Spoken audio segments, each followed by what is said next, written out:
They dragged the Apache girl through the dust, and the soldier who had captured her was the only one who couldn't look away. The sun hung low over the Arizona territory, heavy and unforgiving, casting long shadows across the outpost as boots scraped against dry earth and leather creaked with every step. Ethan Cole stood just behind the others, his hand resting near his belt but not on his weapon, watching the way the girl walked without stumbling, even with her wrists bound and her ankles bruised from the miles. She didn't fight, didn't plead, just kept her chin level and her eyes forward like she knew something none of them did. The other soldiers laughed under their breath, tossing words he'd heard too many times before, words that turned people into something less than human, something easier to handle, easier to forget. Ethan said nothing. He hadn't said much in years. Not since the war. Not since the fire. A gust of wind lifted the edge of the girl's dark hair, and for a moment something caught the light at her throat. A small turquoise pendant tied with worn leather, the stone cracked, but still holding its color like it refused to fade. Ethan's breath caught before he could stop it. He'd seen that stone before. Not here. Not now. Somewhere else. Somewhere he tried not to remember. The memory came anyway, quiet and sharp as a blade sliding into place. A different sky. A different fire. Smoke rolling over low roofs, while something small and fragile lay in the dirt with that same flash of blue resting against still skin. He blinked hard, forcing the image away, but it didn't leave. It never really did. Keep moving, one of the men barked, shoving the girl forward when her step slowed for just a fraction of a second. She caught her balance without turning, without reacting, like pain was just another thing she carried and refused to show. Ethan watched her hands tighten briefly against the rope before relaxing again, and something in his chest shifted in a way he didn't like. He stepped closer without meaning to, close enough to hear her breathing, steady despite everything, close enough to see the fine layer of dust clinging to her skin and the faint mark where the rope had rubbed raw. She didn't look at him. Not once. As if he didn't exist. As if he wasn't worth seeing.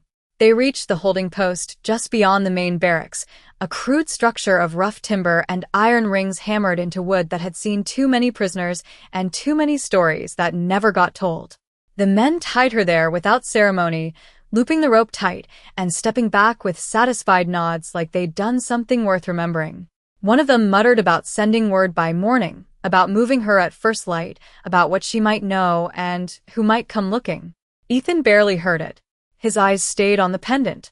It rested just above her collarbone, rising and falling with each breath, catching the last of the sunlight before it slipped behind the hills. He could feel the weight of it from where he stood, like it belonged to him as much as it did to her, like it was calling something out of him he'd buried deep enough to pretend it was gone. The camp settled into its evening rhythm around them, horses shifting in their pens, the faint clatter of tin plates, low voices blending into the wind, but none of it reached him the way it should have. All he could hear was the echo of that memory, the crackle of something burning, the silence that followed when it was over. He took a slow breath, steadying himself, telling himself it didn't matter, that she was just another prisoner, that tomorrow she'd be gone like all the others, that whatever he thought he saw in that piece of turquoise was just his mind playing tricks on him again. But then she moved. Just slightly. Her head turned a fraction, enough that her eyes finally met his across the space between them. Dark. Steady. Not afraid. And in that single look, something passed between them, something quiet and heavy and impossible to ignore. Not trust. Not yet. But recognition. As if she knew what he'd done. As if she knew what he carried. Ethan felt his hand tighten at his side, the leather of his glove creasing under the pressure, and for the first time in a long while, he realized something he hadn't expected. He didn't want to stand there and watch this end the way it always did. He didn't want to be the man who walked away again. The sun slipped below the horizon, leaving only a thin line of gold against the darkening sky, and the campfires began to glow one by one. Somewhere behind him, someone laughed. Somewhere ahead, the wind shifted direction. And without a word, without a signal, without even fully understanding why, Ethan Cole made a decision he wouldn't be able to take back. The firelight stretched low across the camp, flickering against canvas and wood, turning every shadow into something that moved when it should have stayed still, and Ethan Cole stood just beyond its reach, watching the post where the girl was tied, as if the darkness itself might loosen the rope for him. The night had settled in quiet layers, the kind that carried sound farther than it should, boots on dirt, a cough behind a tent, the slow, restless shifting of horses that never fully trusted stillness. Somewhere a tin cup hit the ground and rolled, then stopped. No one paid it any mind. No one paid much attention to anything once the whiskey came out. That was the way of men who believed they had already won. Ethan kept his distance, but not too far. Close enough to see her silhouette against the firelight, still upright, still unmoving, as if time had no claim on her. She had not asked for water, had not spoken since they tied her there. That bothered him more than anything. Most people filled silence with something. Fear, anger, bargaining. She gave them nothing. He rubbed a thumb along the edge of his glove, feeling the worn seam press against his skin, grounding himself in something real. He told himself again that this was not his concern, that come morning she would be handed over, questioned, moved along whatever path the army had already decided for her. He had followed orders before. He knew how that ended.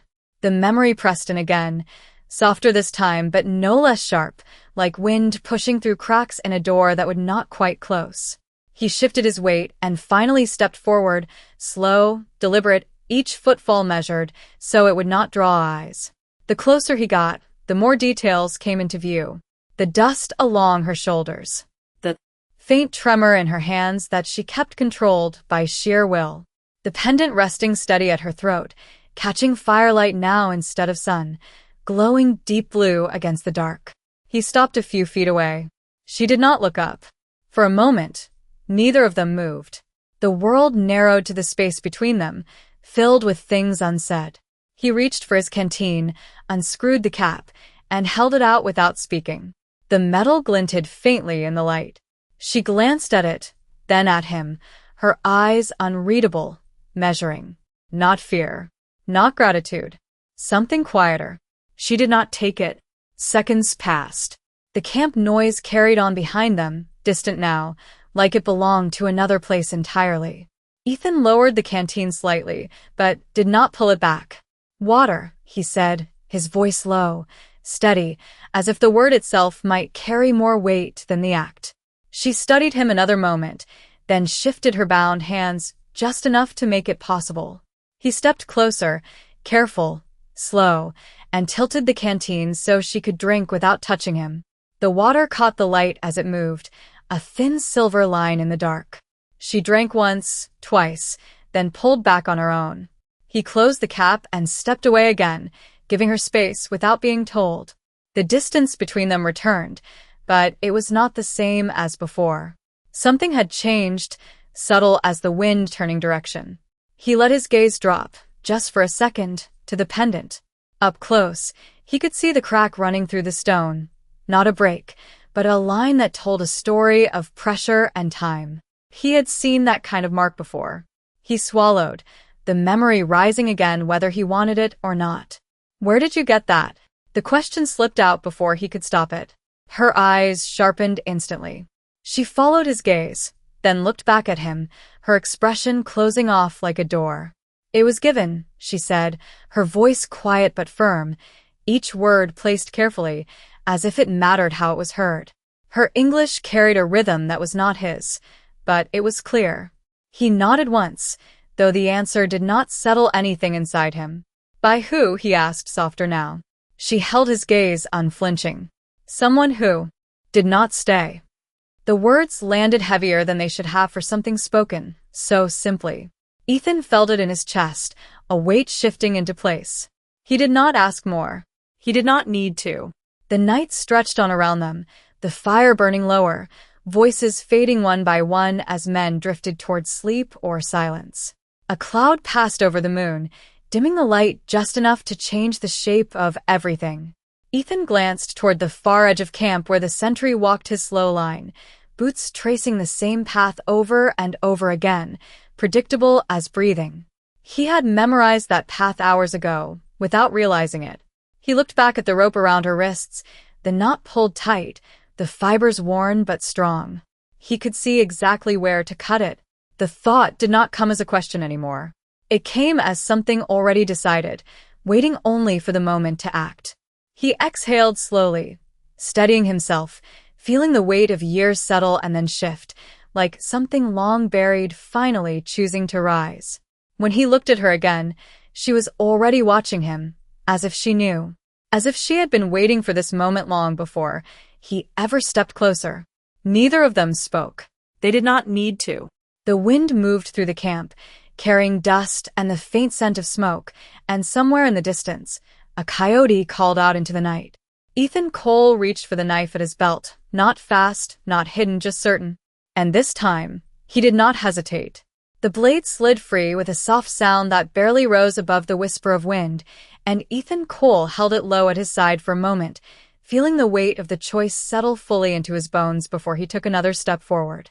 The camp had grown quieter now, the kind of silence that came when men believed nothing could threaten them, when routine replaced caution and arrogance dulled the edges of instinct. A lantern flickered near the far tent, casting a slow, uneven glow across the ground, and the sentry's footsteps continued their steady rhythm somewhere beyond the line of wagons, predictable, almost comforting in their repetition. Ethan watched that rhythm without turning his head, counting the seconds between each pass, measuring distance the way he had learned to do long ago when mistakes carried a cost that could not be undone. He stepped closer to the post, close enough now to hear the faint rasp of rope against wood as the girl shifted her weight just slightly. She did not pull away when he reached for her wrists. That alone told him more than any words could have. Trust was not given. It was borrowed, moment by moment, and she was offering just enough for him to act. The knife moved in a slow, controlled arc, the edge pressing against the fibers, testing before cutting. He kept his movements small, deliberate, letting the tension of the rope hide the sound as the blade worked through it. One strand gave, then another, each one loosening the hold that had kept her in place since sundown. Neither of them spoke. There was no room for language here, only timing. When the final strand parted, the rope slackened, falling just enough for her to pull free. She did not move immediately. Instead, she watched him, her eyes searching his face, as if weighing something deeper than the moment itself. Ethan lowered the knife, but did not step back. When the sentry turns, he said quietly, his voice no more than breath shaped into sound, "You go past the water trough, keep low, and do not stop until the ridge." She listened without interrupting, her gaze steady, absorbing each word as if placing it somewhere safe. He nodded once toward the darkness beyond the camp. 300 yards. After that, they will not see you. She glanced in that direction, then back at him. And you? The question was simple, but it carried weight. Ethan held her gaze for a second longer than he should have. I will be where they expect me to be. It was not an answer that offered comfort, and he did not try to make it one. Her jaw tightened just slightly, the only sign that the words mattered. She reached up then, fingers brushing the pendant at her throat as if grounding herself, and for a brief moment, Ethan saw the flicker of something else beneath her composure. Not fear, not doubt, something closer to understanding. The sentry's footsteps shifted direction, the sound angling away as he reached the far edge of his path. Ethan felt the moment arrive like a door opening in the dark. Now, he said.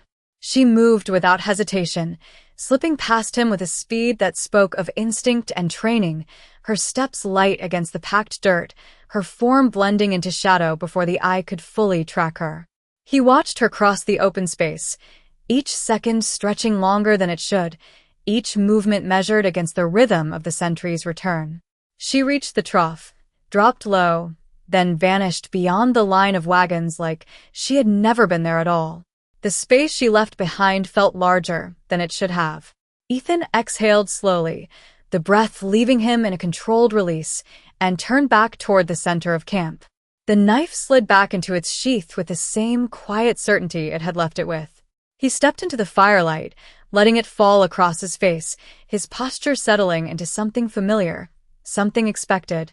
A man near the flames glanced up, nodded once, and went back to his drink without a second thought.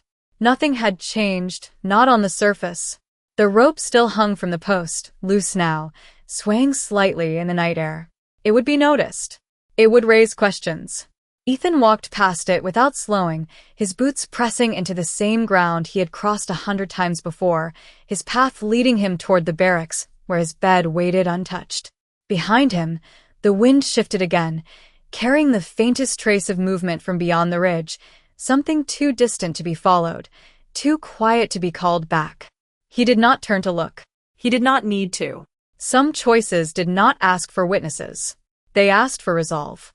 And for the first time in a long while, Ethan Cole felt the weight he carried shift, not lighter, not gone, but different. As if something long buried had finally been set in motion, and there was no returning it to the ground it came from. The rope did not stay unnoticed for long, and Ethan Cole knew it would not. Not in a place where control was mistaken for order, and anything out of line drew eyes like a spark in dry grass.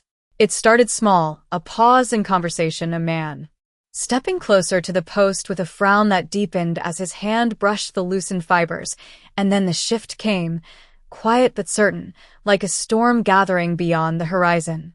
"She is gone," someone said, not loud but enough. Boots moved. Chairs scraped. The easy rhythm of the camp broke apart into sharp pieces, voices rising just enough to carry tension without fully turning into panic.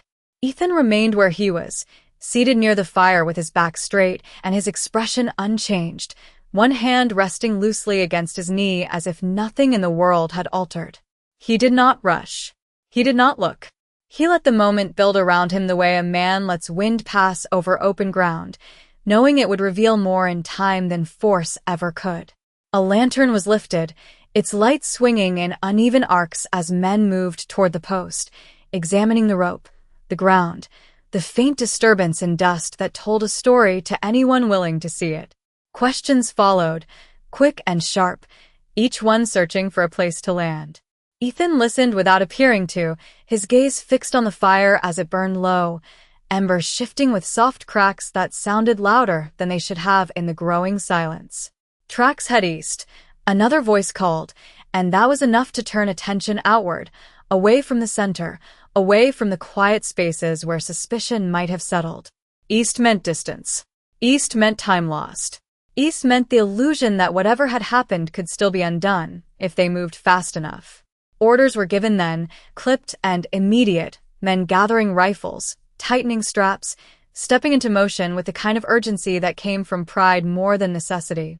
Ethan rose when they did, not first, not last, just another figure moving with purpose, his steps measured, his face set in the same calm he had worn since dusk.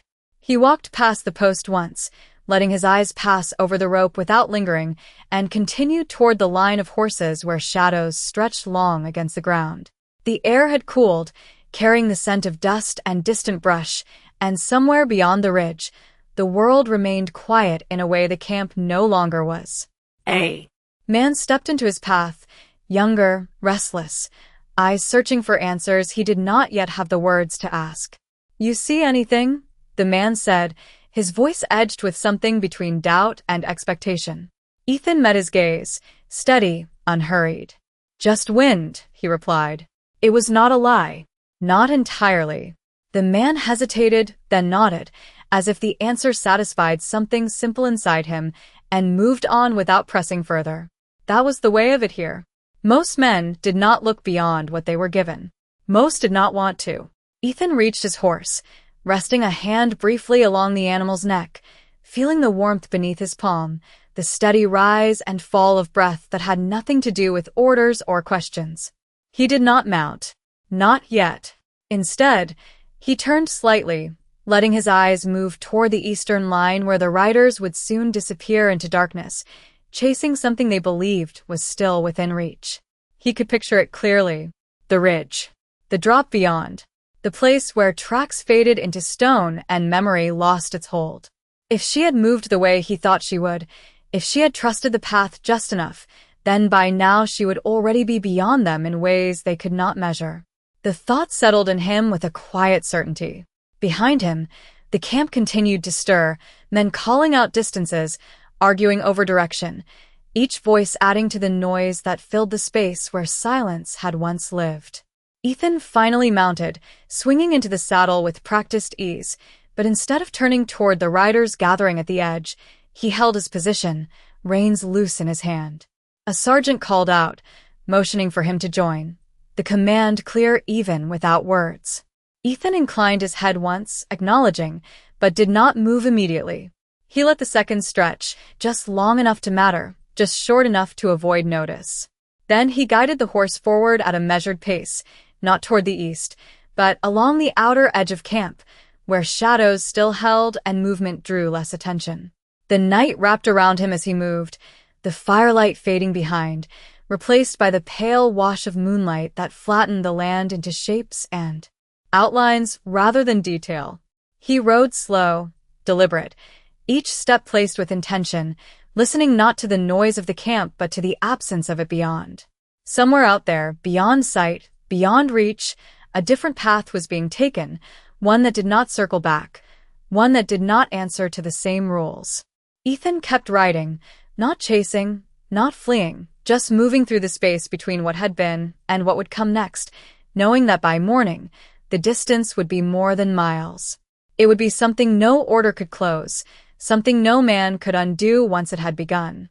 The camp faded behind him until even the last glow of firelight disappeared into the dark, and Ethan Cole kept his horse moving at a slow, steady pace, letting distance build without drawing attention to it, the rhythm of hooves soft against the packed earth as the night stretched wide and empty around him. The air had turned cooler now, carrying that dry edge that came just before dawn, when the land held its breath and everything felt suspended between what had been and what would come next. He did not look back. There was nothing behind him that needed seeing. Ahead, the land opened into low ridges and scattered brush, shadows layered over shadows, each one offering cover or concealment depending on how a man chose to move through it. He guided the horse along a shallow wash, letting the natural curve of the ground break his outline, the same instinct that had kept him alive in places far harsher than this. Every few minutes, he slowed, listening, not for the riders who had gone east, but for something else, something quieter, something that did not belong to men who chased with noise and certainty. The wind shifted once, then again, and with it came the faintest trace of movement ahead, not sound exactly, more like the absence of stillness. He brought the horse to a stop, letting the animal settle beneath him, its ears turning forward, catching something just beyond human reach. Ethan waited. Seconds passed. Then a shape separated from the darkness, near the base of a low ridge, barely visible unless one knew where to look. She stepped into the edge of moonlight without fully revealing herself, her form still, balanced, watching him the same way she had before, as if measuring not what he was, but what he had chosen. He did not move closer. He did not call out. He simply sat there, letting the silence stretch between them until it felt like something shared rather than something empty. After a moment, he dismounted slowly, boots touching ground without a sound, and took a few steps forward, stopping well short of where she stood. The distance remained, deliberate, respected. "You went the wrong way," he said quietly, not as an accusation, but as an observation shaped into words. She tilted her head slightly, the faintest hint of something almost like a smile touching the edge of her expression before it disappeared again. "No," she said, her voice carrying easily in the still air. "I went where I needed to." He nodded once. That made sense. It always did, in its own way.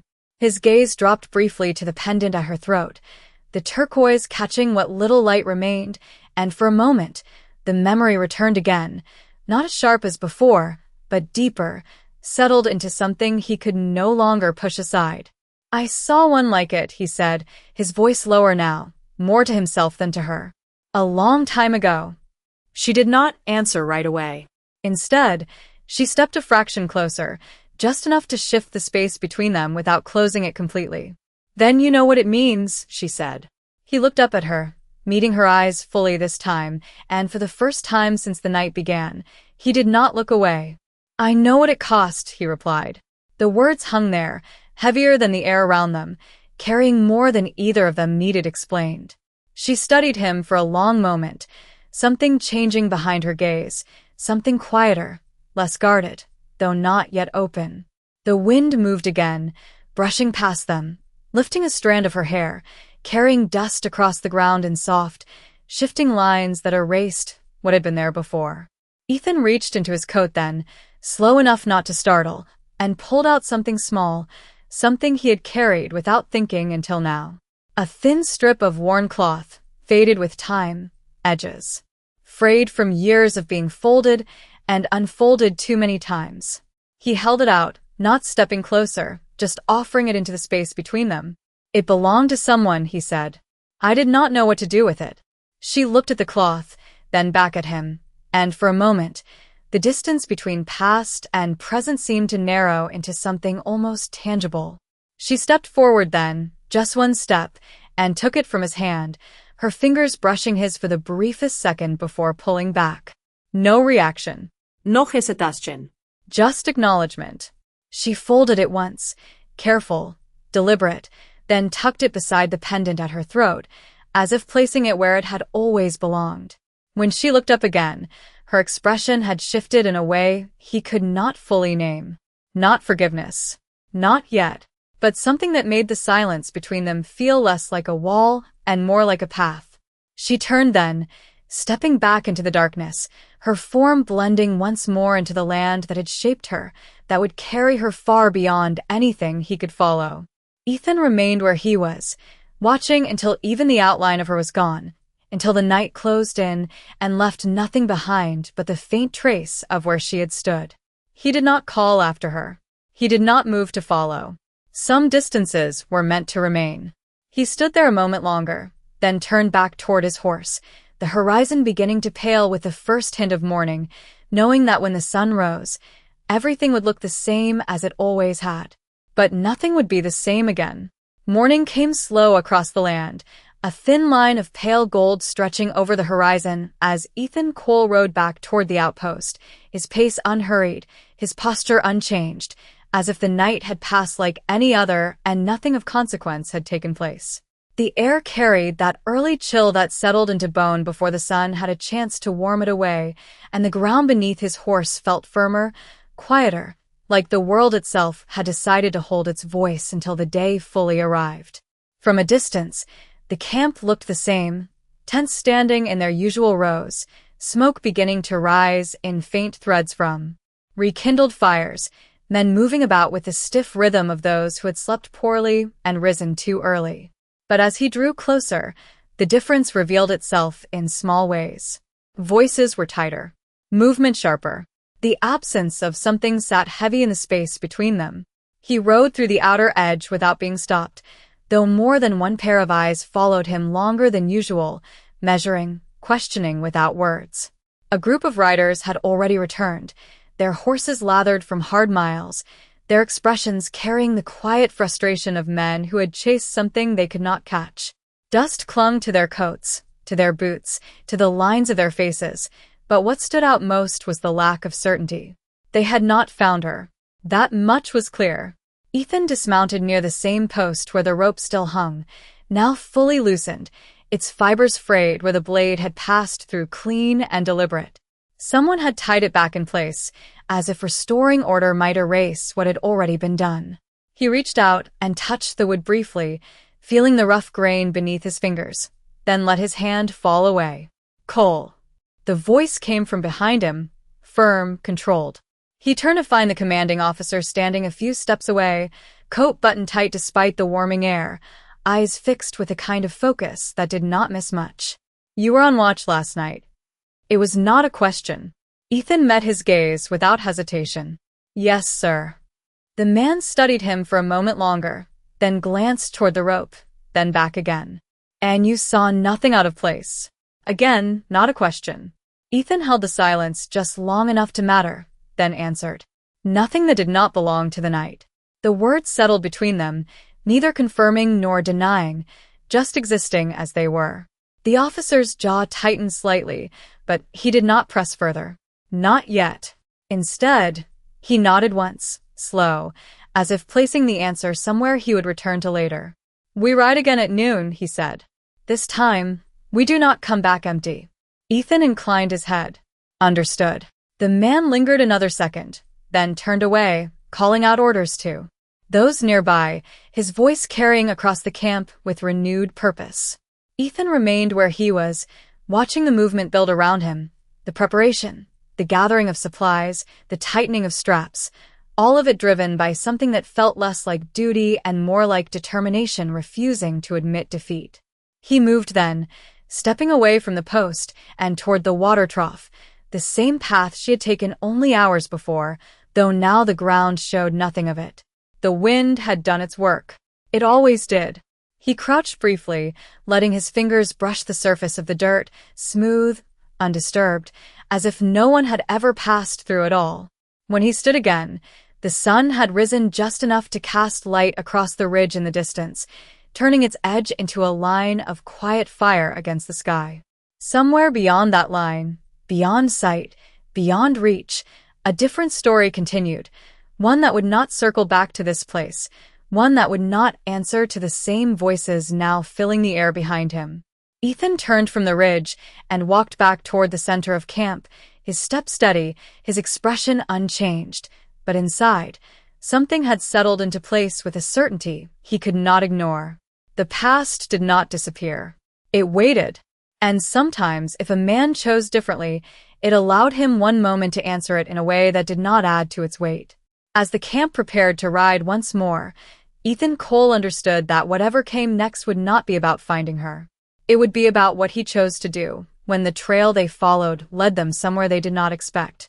By noon the sun stood high and merciless, pressing heat down onto the land until the horizon shimmered and the air itself seemed to bend under its weight, and Ethan Cole rode with the others as they pushed east, the line of riders stretching across the open ground like a slow-moving shadow that refused to break apart. Dust rose with every step of the horses, clinging to skin, settling into clothes, turning each man into something shaped by the same color, the same dryness, the same purpose. No one spoke much. The energy from morning had narrowed into focus, the kind that did not need words to carry it forward. They followed what little sign they could find, faint disturbances in the earth that might have meant something, or might have meant nothing, but no one was willing to admit the difference. Ethan kept his place in the line, not at the front where decisions were made, not at the back where doubt had room to grow, just somewhere in the middle where observation carried more value than action. His eyes moved constantly, not just across the ground, but across the land itself, the ridges, the dips, the places where a person who knew the terrain could disappear without leaving so much as a trace. He knew those places now, or at least he knew enough. Hours passed that way, the sun climbing, then beginning its slow descent, the heat easing just enough to remind them how long they had been riding. A man ahead raised his hand suddenly, bringing the line to a halt, and all movement stilled in an instant. Ethan followed the gesture, his gaze settling on a narrow stretch of ground where the dirt shifted into stone, where any sign that had existed would end without warning. The lead riders dismounted, crouching low, studying the surface, as if it might speak if they stared long enough. It did not. One of them stood, shaking his head, frustration cutting through the calm they had tried to maintain.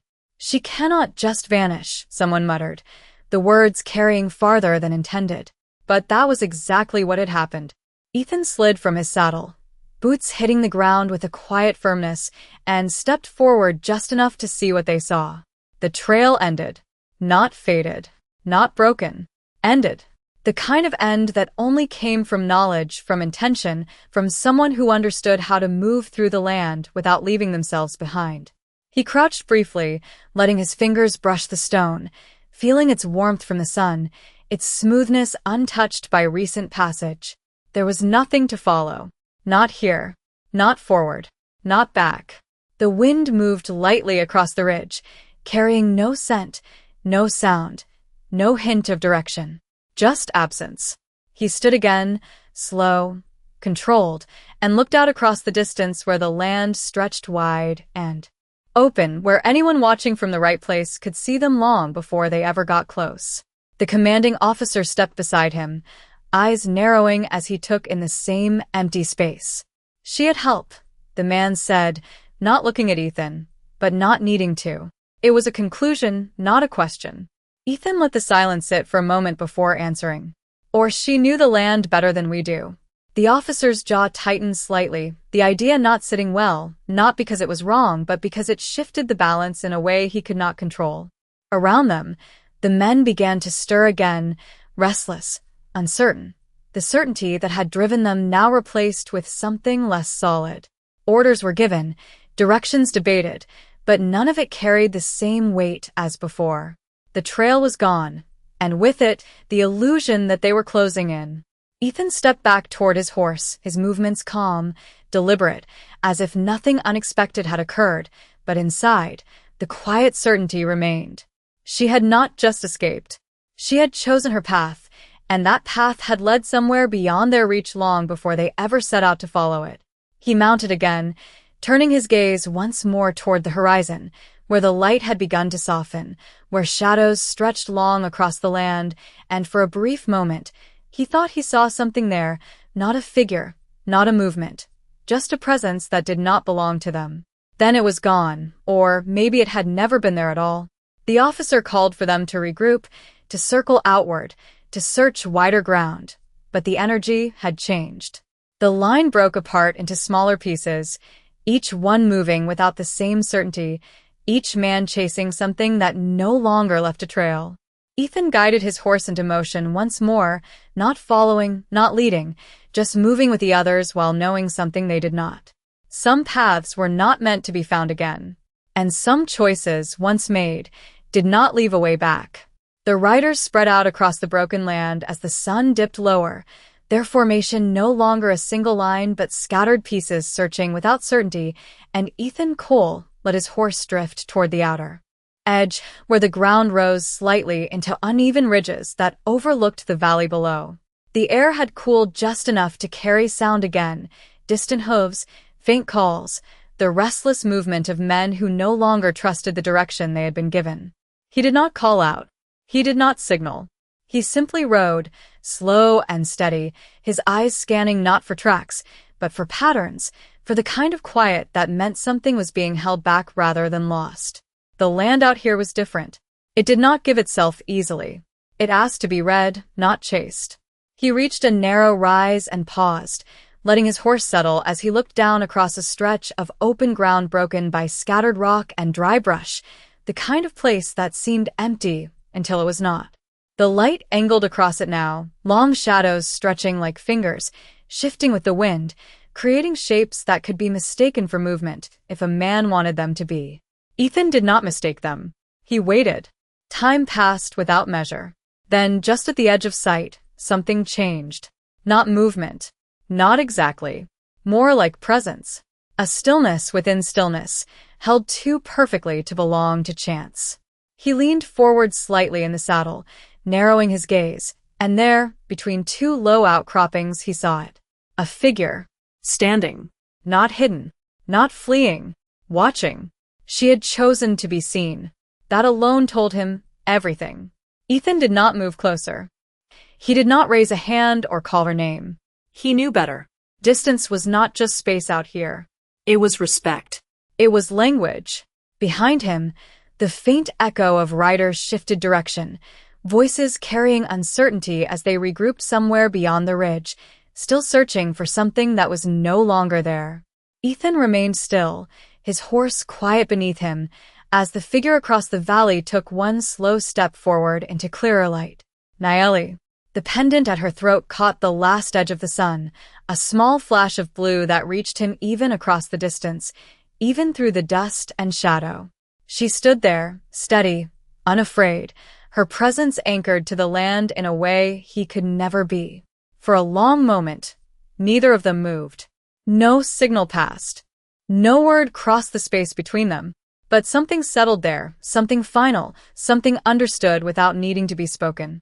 Then, from the edges of the rocks behind her, more figures appeared. One. Then three. Then many. Silent. Still. Not advancing. Not threatening. Just there. Watching. The land had not been empty. It had been waiting. Ethan felt the shift in the air, subtle but undeniable, the kind that came when balance changed without warning. He did not reach for his weapon. He did not turn away. He simply sat there, meeting what was in front of him with the same stillness it offered in return. Nayeli did not look back at the others. Her eyes remained on him, steady, searching for something he could not name, until finally, slowly, she reached up and touched the pendant at her throat. Not to show it, not to explain it, just to acknowledge it. Then she lowered her hand. The gesture was small, almost nothing, but it carried more weight than anything spoken between them. Ethan inclined his head once, the motion quiet, deliberate, the only answer he had to give. Behind him, a distant call broke the stillness, one of the riders shouting as they caught sight of something, or thought they did, the sound carrying urgency that did not belong to this place. It would not be long before they reached this ridge. Not long before choices had to be made again. Nayeli stepped back then, one step into shadow, then another, her form beginning to blend once more with the land that held her. The others did the same, not turning, not rushing, simply dissolving into the space they had come from until the valley below looked empty once more. Ethan remained where he was a moment longer, letting the image settle, letting the understanding take root in a way that would not fade with time. Then he turned his horse, not toward the valley, not toward the figures that were no longer there, but back toward the ridge, where the voices grew louder, where the world he came from waited with its questions and its orders. He rode slow, steady, carrying nothing in his hands, but something heavier in the quiet way a man carries what he has finally chosen to understand. The voices reached him before the riders did, sharp and scattered, cutting across the quiet like something that did not belong, and Ethan Cole guided his horse back over the ridge, without changing his pace, letting the familiar shape of authority settle over him before he came into full view. Dust lifted around the others as they converged, their movements faster now, driven by the kind of urgency that comes when certainty slips through a man's hands and leaves him grasping at anything that feels like control. There, one of them called, pointing toward the valley below, though whatever he thought he had seen was already gone, swallowed by distance and shadow. The commanding officer rode up beside Ethan, his expression tight, eyes scanning the land as if it might yield answers under enough pressure. "You were out ahead," he said, not turning his head. "What did you see?" Ethan let a beat pass, just long enough to make the question settle into the space between them. He looked out across the valley again, the same empty stretch of land, the same long shadows, nothing out of place, nothing to follow. "Open ground," he said evenly. "No movement." The officer studied him for a moment, something weighing behind his eyes, then looked away, dissatisfied but not ready to challenge what he could not prove. Around them, the men shifted, some dismounting to scan the ground again, others circling wider, trying to find a sign that would not appear. The energy had changed. It was no longer a hunt. It was something closer to frustration dressed as purpose. Ethan turned his horse slightly, positioning himself where he could see both the valley and the men behind him, the two worlds balanced in a way that did not leave room for mistakes. One of the younger riders approached, his face flushed from heat and effort, eyes searching for direction. "If she had help," the man said, "they could not have gone far." Ethan met his gaze, calm, steady. "Out here," he replied, "far's not measured in miles." The man hesitated, unsure what that meant, then nodded as if he understood anyway and rode off to join the others. The sun dipped lower, pulling the light down with it, turning the land into layers of gold and shadow that hid more than they revealed. Orders were called to regroup, to pull back before night closed in completely, the decision made not from success, but from the quiet understanding that nothing more would be gained today. Ethan fell in with the others as they turned their horses west, the line reforming without the same precision, without the same belief in what they were doing. No one spoke of what had been lost. No one spoke of what had not been found. Some things carried their own silence. The ride back felt longer, though the distance had not changed, the weight of the day settling into the rhythm of hooves and breath, into the way each man sat a little heavier in his saddle. Ethan kept his eyes forward, but his awareness remained wide, catching the subtle shifts in sound, in wind, in presence, the things that did not announce themselves but still mattered.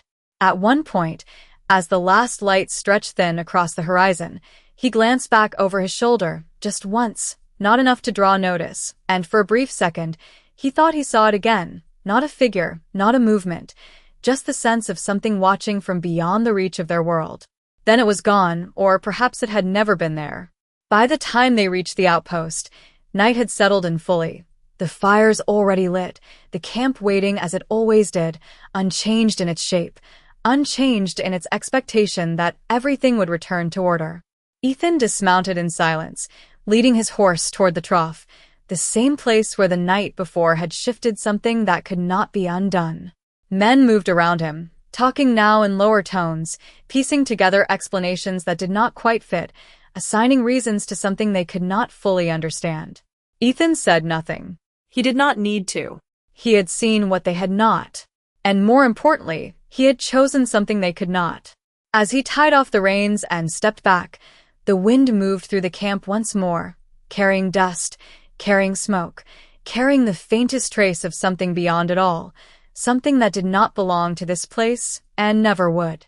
Ethan Cole stood there a moment longer, then turned away, the quiet certainty inside him no longer asking questions, only waiting for what would come next.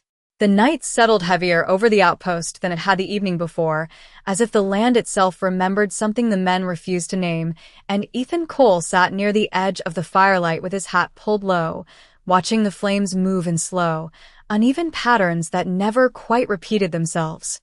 The camp spoke in quieter tones now, conversations cut short, laughter thinner, each man carrying the weight of a search that had led nowhere and a question that had not found its answer. Across from him, two riders argued in low voices about tracks that vanished too cleanly, about ground that should have held something but did not, their words circling without landing.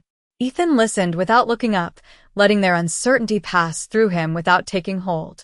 He had heard enough of it already. A boot stepped into the edge of his vision, stopping just short of the firelight, and he did not need to look to know who it was. "Walk with me," the commanding officer said, his tone even, but carrying the kind of weight that did not invite refusal. Ethan rose without a word, brushing dust from his coat as he stepped away from the warmth of the fire and into the darker stretch between the tents where shadows held longer and voices did not carry as far. They walked side by side for few moments in silence, the ground firm beneath their boots, the faint creak of leather the only sound between them. The officer stopped near the far edge of camp where the land dropped off slightly, giving a clear view of the open stretch beyond. "Men do not disappear out here," he said finally, his eyes fixed on the horizon. "Not without reason." Ethan stood with his hands resting loosely at his sides, his posture relaxed but not careless. "No, sir," he replied. The officer turned then, studying him with a gaze that had learned to read more than words. "You have been quiet," he said. "Even for you." Ethan met his eyes, steady. Nothing to add. The man watched him a moment longer, then stepped closer, lowering his voice just enough to separate it from the night around them. "I have seen men lie," he said. "I have seen men hide things they should not. It always shows." He paused, letting that settle. "But sometimes," he continued, "a man chooses not to say something because he believes it is not his to give." The words hung there, not accusation, not absolution, something in between. Ethan did not answer right away. He let the silence stretch, feeling the weight of it, measuring what could be said against what had already been done. "Out here," he said slowly, "there are things the land keeps for itself." The officer's expression shifted, just slightly, not understanding fully, but recognizing the shape of something he could not quite reach. He exhaled once, sharp, and stepped back. "We ride again tomorrow," he said. "Wider this time. If there is something out there, we will find it." Ethan inclined his head once. "Yes, sir." The man held his gaze a second longer, then turned and walked back toward the center of camp, leaving Ethan standing alone at the edge where the firelight did not reach. The wind moved softly across the ground, carrying with it the same quiet presence Ethan had begun to recognize. Not a sound, not a sign, just a sense of something existing beyond the line men believed they controlled.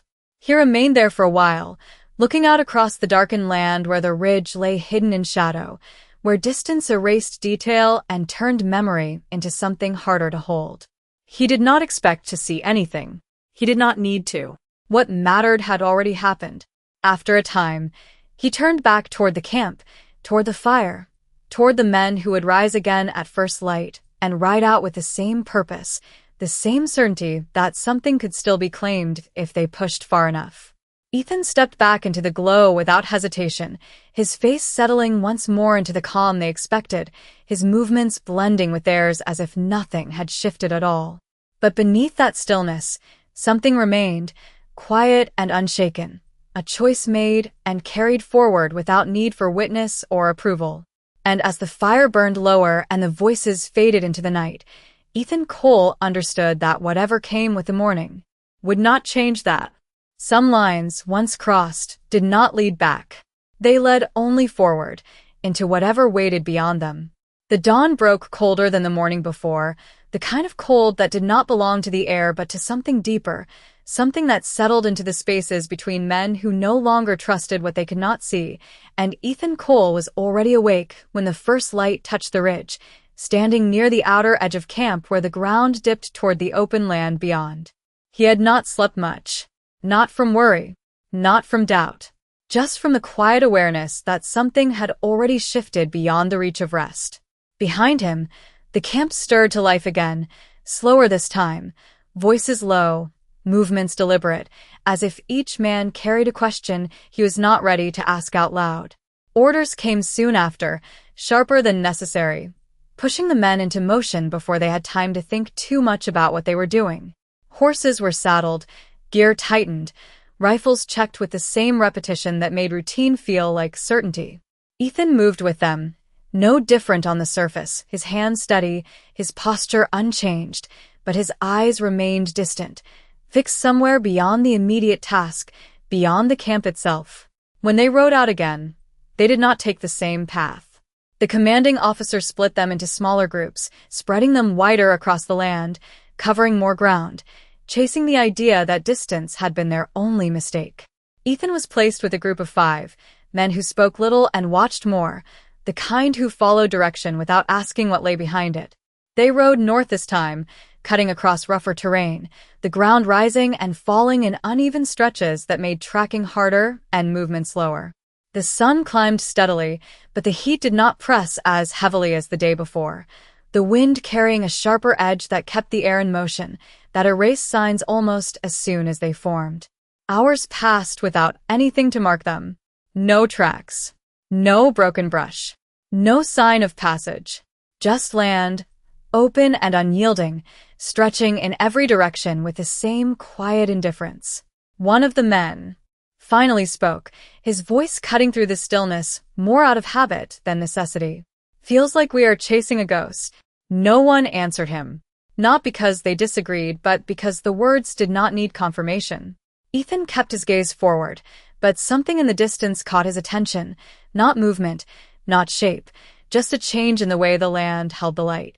He slowed his horse slightly, letting the others move ahead by a few yards, his focus narrowing on a low rise where the wind moved differently, where the dust lifted and settled in a pattern that did not match the rest of the ground.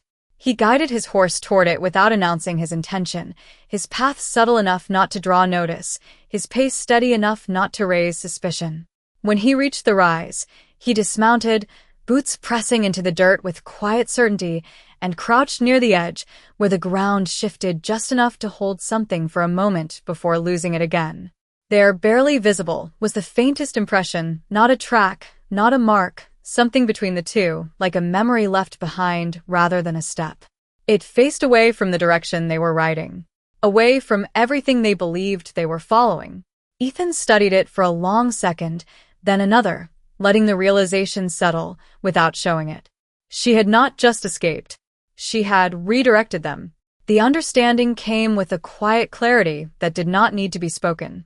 He stood again, brushing dust from his hands, and turned back toward the others, who had slowed now, watching him with mild curiosity, but no real concern. "Anything," one of them called. Ethan shook his head once, calm. "Certain." "Wind playing tricks," he said. The man nodded, accepting the answer without question, and turned his horse back to the path they had been given. Ethan mounted again, guiding his horse into line with the others, his expression unchanged, his voice silent. But inside, the certainty deepened. This was no longer about finding her. It was about how far he was willing to go to make sure no one else did. The wind picked up again, stronger now, sweeping across the rise, erasing the faint impression as if it had never been there at all. Ethan did not look back. He did not need to. Some things were not meant to last. Only to be understood in the moment they appeared. And as the group rode on, following a trail that no longer existed, Ethan Cole carried that understanding forward, knowing that the next choice would not come with warning. It would come the same way the last one had. Quiet. Certain. And impossible to take back. The wind carried stronger across the northern ridge as the afternoon wore thin, pushing dust into thin veils that shifted and erased with every passing second, and Ethan Cole rode in silence with the others, his posture unchanged while the world around him slowly lost its shape beneath the movement of air and light. The group had stretched wider without meaning to, each rider drifting just far enough apart to search their own line, their own version of a trail that no longer existed. No one called out anymore. Even the ones who had spoken earlier now kept their thoughts to themselves, as if words had begun to feel useless against something they could not name. Ethan let the distance grow. Not enough to be noticed. Just enough to create space. His eyes moved across the land the way a man reads a story he has already understood, not looking for answers, but for confirmation that the ending would not change. The ridge ahead curved sharply to the west, forming a narrow pass between two outcroppings of stone that rose like silent walls, casting long shadows that cut the light into uneven strips. It was the kind of place that forced a decision. Go through. Or turn back. The others angled toward it without hesitation, drawn by instinct more than reason, believing that anything hidden must eventually pass through something like this. Ethan slowed. Just slightly. Enough to fall behind by a few horse lengths, enough to watch the way they entered the pass without questioning what lay beyond it. The wind moved differently there, funneling through the narrow space, carrying sound forward and backward in ways that made direction harder to trust. He could feel it before he reached it, the shift in pressure, the subtle tightening of space. He brought his horse to a stop just short of the entrance, letting the others move ahead, their shapes slipping into shadow one by one until they were no longer fully visible, only fragments of motion between stone and light. One of them glanced back, noticing the gap. "You coming?" the man called, his voice bending slightly in the wind. Ethan met his gaze, calm, unreadable. "I will circle," he said. The man hesitated, then nodded, accepting the answer without pressing further, and disappeared into the pass with the others. Ethan remained where he was, the silence settling around him again as soon as their movement faded from sight. He turned his horse slowly, guiding it away from the narrow entrance and toward higher ground along the ridge, where the view opened wider, where the land revealed more than it concealed. The climb was gradual but steady, the horse moving carefully over uneven stone, hooves finding purchase with quiet certainty. When he reached the top, the wind hit stronger, carrying with it a clearer sense of direction, a cleaner line of sight across the terrain below. From there, he could see it. Not a trail. Not a path. Something else. A pattern in the way the land lay untouched along one side of the ridge, where movement had not disturbed it, where the ground remained smooth in a way that did not belong to chance. She had not gone through the pass. She had gone around it, anticipated it, used it. The understanding settled in him, without resistance. Ethan sat there for a long moment, the wind pressing against his coat, the sun lowering behind him, casting his shadow forward across the ground where no one would follow. Behind him, faint echoes of the others drifted through the pass, their voices distorted, their direction uncertain. They would search there. They would find nothing. He knew that now. He reached down and adjusted the reins, not tightening, not loosening, just holding them in a way that matched the stillness inside him.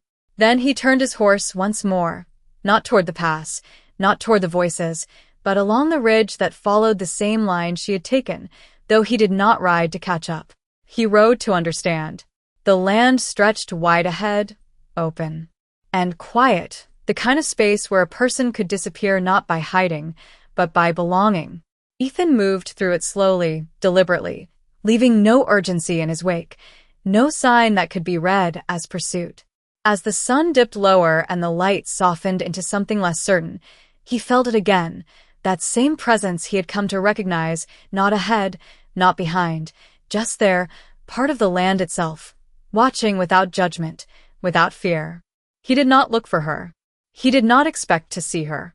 Some paths did not cross again, once they had done what they were meant to do. And as he rode on, the ridge falling away into open distance, Ethan Cole understood that this was no longer about where she had gone. It was about making sure no one else would ever follow close enough to find out.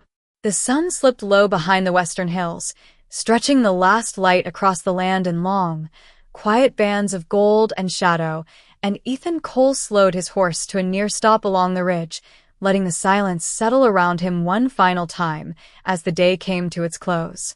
The wind had softened now, no longer pushing against him, just moving gently through the dry grass and stone as if the land itself had decided there was nothing left to disturb. Behind him, far beyond sight, the others would still be searching, still moving through passes and valleys that would give them nothing, chasing a direction that had already been taken from them before they ever began. Ethan did not think of them now, not in the way he had before. They belonged to a path he no longer followed. He guided his horse a few steps forward, then stopped again, looking out over the wide stretch of land that opened beyond the ridge, a place where distance swallowed detail and turned everything into shape and memory. Somewhere out there, beyond what he could see, she had already moved on, carried by the same quiet certainty that had brought her this far. He did not expect to see her again. That was never the point. The pendant, the cloth, the silence between them, those things had already done what they were meant to do. Ethan reached up slowly and removed his hat, holding it at his side as the last light touched the horizon, a gesture not for anyone watching, but for something that did not need to be seen to be understood. For a moment, he stood there without moving, the wind brushing lightly against him, the world holding still in that space between day and night where everything felt balanced on the edge of something unseen.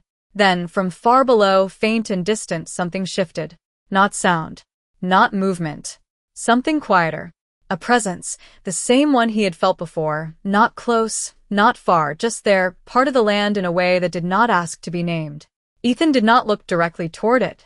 He did not search for it. Instead, he inclined his head once, slow and deliberate, the same way he had done before, the same way a man acknowledges something he respects but does not claim. The moment passed without change, without sign, but that did not matter. Some things did not need to answer. He placed his hat back on, settled into the saddle, and turned his horse away from the open land, guiding it back along the ridge, not toward the camp, not toward the search, but toward a line of travel that would take him beyond both. The choice came without struggle now. It did not feel like leaving. It felt like continuing something that had already begun. The sky darkened slowly above him, stars beginning to show one by one, steady and distant, marking paths that did not belong to any map drawn by men. Ethan rode on without hurry, without looking back, the rhythm of the horse beneath him steady, unbroken, carrying him forward into ground that did not ask who he had been, only who he chose to be now. By the time night settled fully, the ridge behind him had already disappeared into shadow, and whatever had taken place there existed only as memory, quiet and unspoken, held in the same way the land held its own stories, without needing to tell them twice. Somewhere behind, men would wake and ride again, following orders that led in circles, searching for something that had already found its way beyond them. But out here, beyond the lines they drew, beyond the paths they followed, the world remained wide and open, holding space for choices that did not need permission. Ethan Cole rode into that space without hesitation, carrying nothing in his hands, nothing to prove, only the quiet weight of a decision that had asked everything of him and left him with something he had not expected. Not redemption spoken aloud. Not forgiveness given in words. Just the absence of something that had once followed him everywhere, now gone without needing to be named. And as the night closed in around him, the land stretching endless in every direction, the only sound that remained was the steady rhythm of hooves and the wind moving soft across open ground, as if the world itself had chosen to let him pass without question.